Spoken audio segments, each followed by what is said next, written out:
റസൂലുള്ളാഹി സ്വല്ലല്ലാഹു അലൈഹി വസല്ലം തങ്ങൾ അബൂജഹലിൻ്റെ വീട്ടിൽ ചെല്ലുക രാത്രി നേരം. എന്നിട്ട് അബൂജഹലിൻ്റെ വാതിൽക്കൽ മുട്ടുക. അപ്പോൾ അബൂജഹൽ ഉള്ളെന്ന് പറയുന്നുണ്ട്, ഈ പാതിര നേരത്താരെങ്കിലും എൻ്റെ വീട്ടിൽ വന്ന് എന്നെ വിളിക്കുക എന്ന് പറഞ്ഞാൽ ഞാൻ സഹായിക്കുമെന്ന് ഉറപ്പുണ്ടായിട്ടല്ലേ ഈ പാതിരാക്കി എൻ്റെ വീട്ടിൽ വരുന്നത്. ലഅൻസുറന്ന, ആ വാതിൽ തുറന്ന് ആരാണോ ഞാൻ കാണുന്നത് മൂപ്പർ എന്ത് ഞാൻ സഹായിക്കും.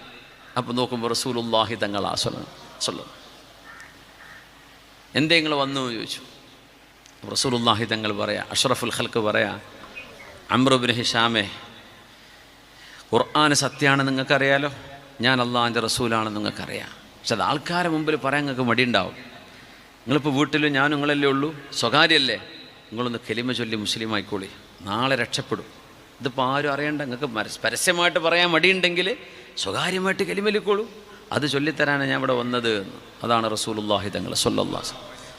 അതാണ് ഹബീബായ നബിയുടെ റഹ്മത്ത് സ്വല്ലല്ലാഹു അലൈഹി വസല്ലം.